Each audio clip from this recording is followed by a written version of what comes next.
All of the videos, songs, images, and graphics used in this video belong to their respective owners, and I or this channel does not claim any right over them. Make sure to listen with headphones for a more audio immersive experience. I dare you to listen with the lights off. Tonight on Beyond the Veil.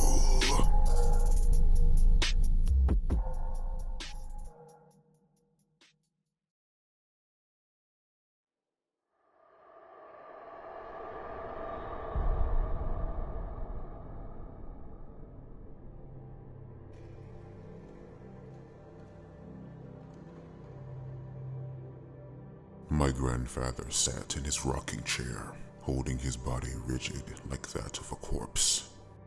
His eyes looked like those of an old dog. His lips constantly chattered and his fingers trembled with the Parkinson's that was eating him away like a cancer. We both knew he didn't have long left. He looked at me with his strange yellow eyes and gave me a weak grin. "Elias, I think I should tell you the story of my childhood," my grandfather said, a single tear rolling down his cheek. "I will tell you of what happened to me when I was only 13 years old, when I was sent to Auschwitz with my father by my side." This is the story he told me, unbelievable as it is. Though my grandfather has been dead for years now, his story stays with me to this day as an unbearable burden on my heart. I still remember the moment we arrived at the camp like it was yesterday. We were exhausted and starving. We had been on the cold cattle cars for 5 days and 5 nights, and we were given no food or water that entire time. Many of the sick and old died on the way. We moved their corpses to the corner of the car, and my father said Kaddish over their corpses. It was the first time I saw the light of life extinguished from the eyes of so many in so short a time, but it would be far from the last. Finally, long after the night had come, the doors to our cattle cars slid open. Pale, starving creatures in striped black and white rags stood around SS soldiers in black, spotless uniforms. They grinned as the death's head insignia and sharp lightning bolt ruins gleamed bright silver. The SS men all had vicious German shepherds who lunged at the frightened prisoners, gnashing and snapping at the air. I saw more than a few people get bit by the vicious dogs. They had deep bite wounds and chunks torn out of their flesh. And we all learned to avoid the dogs and the SS men as much as possible after that. In the dark night, we were formed into lines. Old women held the hands of their small grandchildren, and sons tried to stay with their fathers. We moved forward. Up ahead, I saw a man in a black SS uniform whistling a tune from Wagner.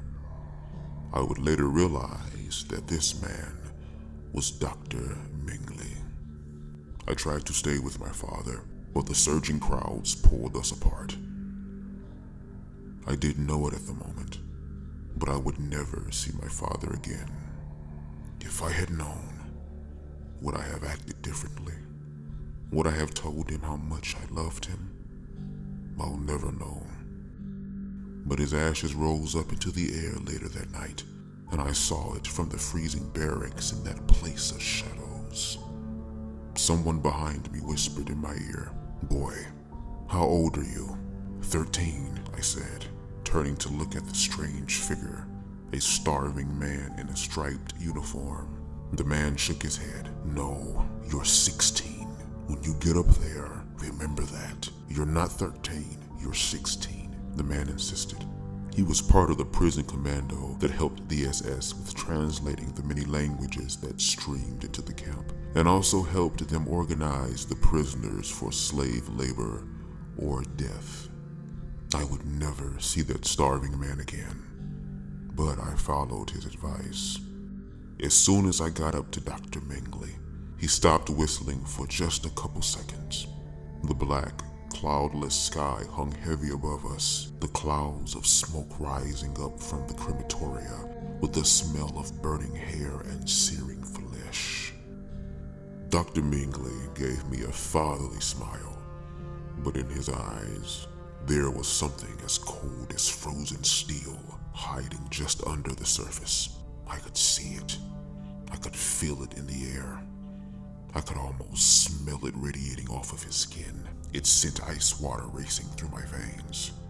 "Hello, son," he said in a warm voice as he gave a faint smile, though his eyes didn't smile. And as I think back on it, neither did his mouth. "What's your age?" 16, I said confidently, looking him straight in the eye. "Any physical deformities? Any illness?" he asked, the faint half smile like a statue of Buddha still plastered across his lips. I shook my head. "No, sir," I said. He nodded and pointed to the right. I didn't know if this was a good thing or a bad thing. I saw, to my growing horror, that most of the prisoners were going to the left, including all the elderly, all the children, anyone with disabilities, and anyone who looked too frail or emaciated. In all, about 90% of the line went to the left, and about 10% went to the right. Those who went to the left wouldn't live out the hour. They were stripped naked, beaten, and bludgeoned to force as many people into the gas chamber as possible. Then the heavy metal door will be sealed. The Zyklon B pellets would be dropped into a vat of sulfuric acid, and the vents would turn on, whirring like hornets, breathing their deadly poison into the concrete tomb. The screams in the chamber often went on for over 20 minutes. The corpses would be intertwined in pyramids, their arms and legs caught together like rats in a rat king. The cyanide gas prevented their lips and fingernails from turning blue and made their corpses look pink, almost healthy, except for their frozen, terrified death masks and sightless eyes.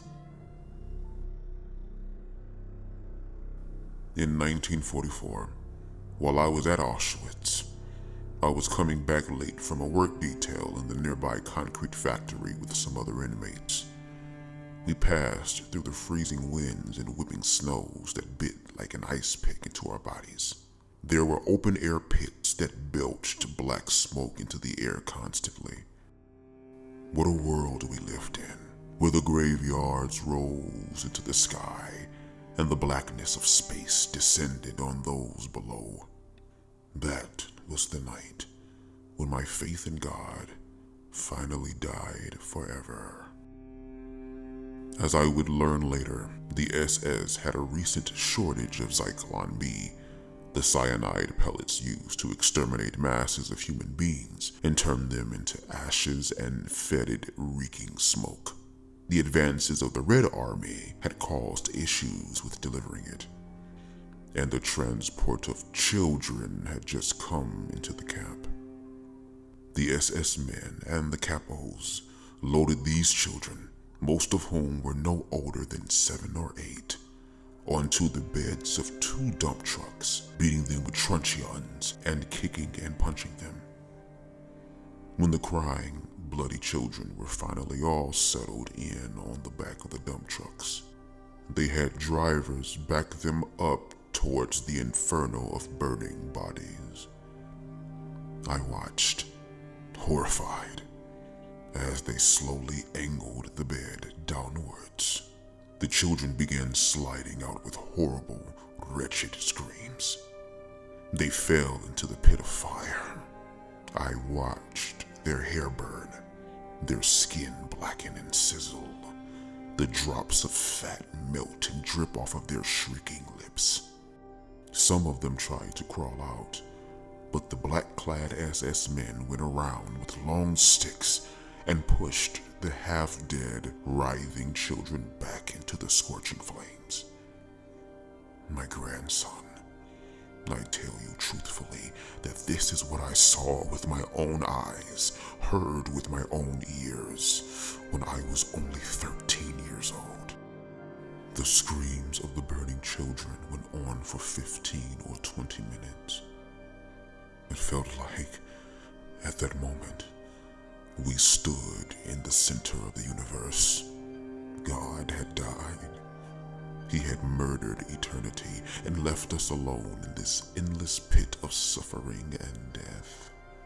There was no justice, and if God was real at all, then he was either evil or insane.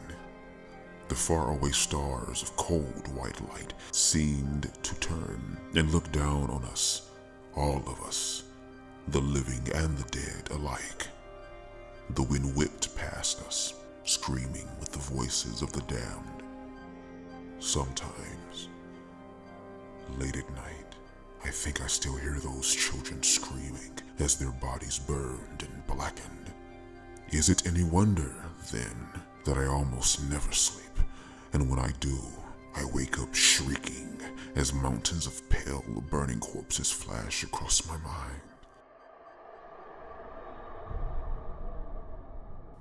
One day, during selection, I saw Dr. Mangley again. He looked me up and down and wrote something on a clipboard. Later that day, I was told by the capo that I would be moved to the medical ward. The medical ward? I asked, confused. Why, I'm not sick. The doctor requests your presence, the capo said sarcastically, giving me a little bow. He was a fat man, with a face like a bulldog and red hands like a butcher. He loved to beat and rob the prisoners under him. Move, scumbag. Double time. Get your ass to the medical barracks. I didn't need to be told twice. I quickly scurried away, constantly glancing back to make sure no blows from his fat hands would rain down on my head. I wound my way through the bare wooden barracks that acted as our homes, the homes for walking skeletons of men whose bodies were frozen and dying. Within these barracks, we were often packed so tightly together on the hard wooden planks that one man couldn't turn around in the night without every other man in the row having to move. But when the freezing winter cold blew in and we only had thin blankets and our black and white striped rags, the body heat from the others kept us from freezing to death, at least some of the time. Corpses were taken out of the barracks every morning. Prisoners who died from the cold, from hunger or disease, from beatings and murders and suicides. It was like a constant stream of death, a waterfall of oblivion crashing forward. The corpses came, but the fire ate them all greedily and exhaled only fetid black smoke in response. I walked into the medical barracks. I sat on a chair, waiting. I saw my friend from the work commando, Moshi. His dark, serious eyes stared through me as if he didn't see me. He had a straight nose and high cheekbones on his aristocratic face, though he now looked as pale and starved as I did myself. No more than a bag of bones wrapped in skin and clad in rags. Eliza, Moshi said, suddenly realizing I was there. Were you chosen for this too?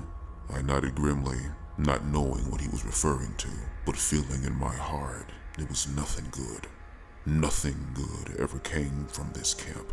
Nothing but reeking smoke and ashes came from it. Nothing but hurricane of souls whipped away, and the currents of the Zyklon B came from it. Do you know why we are here? I asked, fidgeting and nervous. I glanced around, seeing a clean, well-stocked medical room beyond with a surgical table in the middle. There were bunks in the back of the medical barracks where the lucky ones would live. We even got increased rations of sawdust bread and watery soup. Dr. Minglis wants us, Moshi said simply, and his eyes looked through me again. His mind seemed to drift off, far away from this world of suffering. My emaciated body was sure a heavy thing. It felt like the weight of the entire universe was contained within that body. I despised that body, that starving, sickly thing that followed me like a shadow. I wanted to be free of it, to see the highest reality without a body, to see truth without this constant suffering and agony, the constant hunger and cold and beatings and the stench of death. But it wasn't to be. Dr. Mingley walked into the barracks a few minutes later, surrounded by female nurses clad in white. He looked at me and Moshi. His cold blue eyes sparkled with intelligence. He always kept his black SS uniform perfectly cleaned and ironed. It gave an impression that some black knight from a lost tale of the Dark Ages had just wandered in. He held a clipboard in his hand. He glanced down at it, frowning. Then he spoke in clipped German. A9971 and A8991. You are hereby required to participate in a medical experiment that will test the effects of certain drugs on the body. We do this under the authority of the Greater German Reich and our Reichsfuhrer SS Himmler. You will stay here in the medical barracks until the experiment has ended, Dr. Mingley said. As soon as he was done, he walked briskly over to the dark room with the surgical table. He came back out with 2 syringes filled with some black fluid that shone with glittering rainbows. He came up to me first. A9971, your arm, Dr. Mingley demanded. I stretched out my arm. He applied a tourniquet. When the vein throbbed like a fat worm, he plunged the needle inside and pressed down on the plunger. It felt something like lava ripping its way through my body as my breath caught in my throat. I thought I was choking and dying. My heart beat so fast in my chest that I feared it must explode. Dr. Mingley walked over to Moshi as my vision turned white. I groaned, my teeth chattering, and then I fell forward onto the wooden floor. I must have lost consciousness because when I awoke, it was night in the medical barracks. I found myself laying on a bunk. A small serving of sawdust bread and thin, watery soup was laid down next to me. Still sleeping, I saw the form of Moshi, his face as pale as a skull. Moshi, I whispered, trying to push myself to my feet. My head throbbed. I looked down at my arm, seeing a spreading patch of blackened necrotic tissue spreading from the injection site. It almost looked like shiny scales were spreading across my skin. I looked down at Moshi's arm and saw the same dark patches there. Wake up, Moshi. Please. I need you. I need someone. I can't do this alone.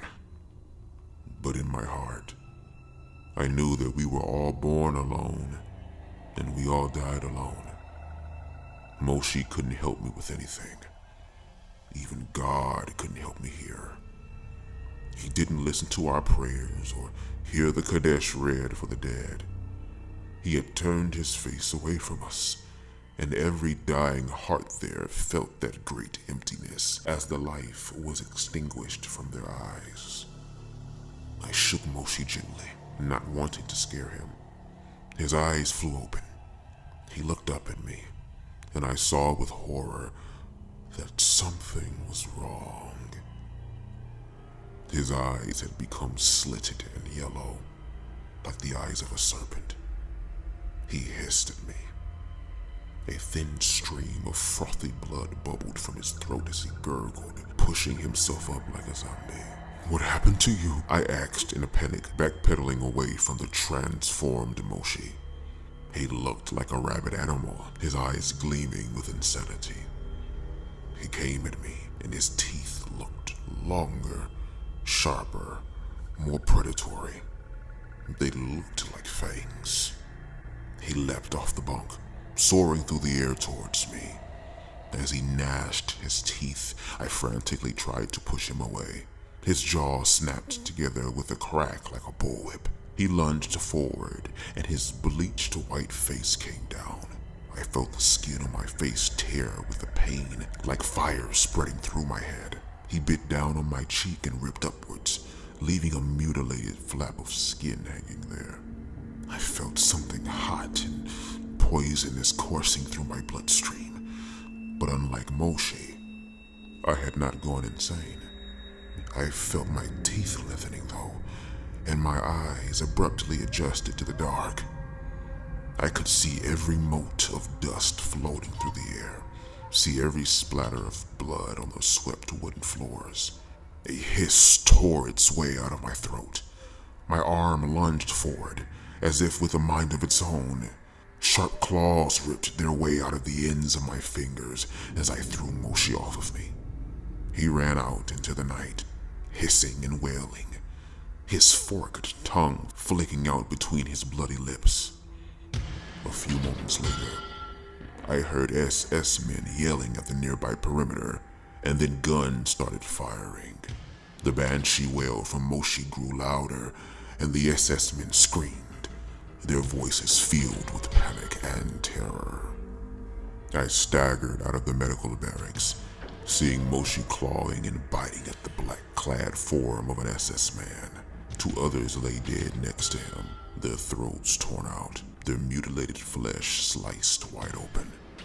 Moshe leapt off of the dying SS man and lopped towards the electrified fence. In horror and astonishment, I watched him swipe at it with his claws. It gave a loud pop of electricity, and I saw a flash of blue light.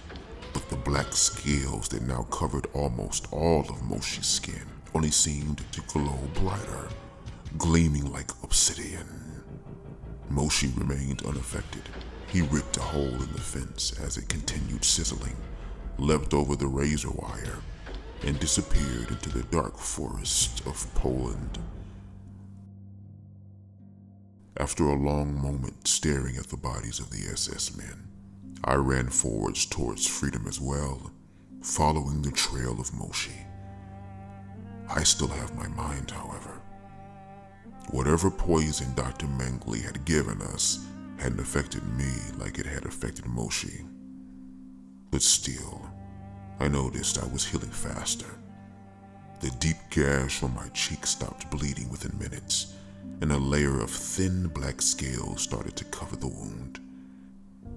Over the next few weeks, I made my way to Switzerland, where I spent the rest of the war. But I heard rumors in the forests of Poland that there was a strange creature attacking isolated farms and houses. A creature with slitted eyes like a serpent's, and black scales covering his deformed, twisted body. My grandfather stopped speaking suddenly, looking up at me with glazed eyes. "Do you believe it, Elias?" he asked. "Do you believe what I've told you?" I nodded. He pulled up his sleeves, and there, on his arms, I saw black scales covering his skin all the way to the wrists.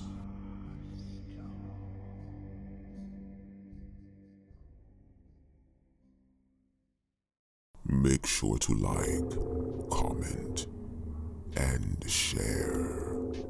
Until next time.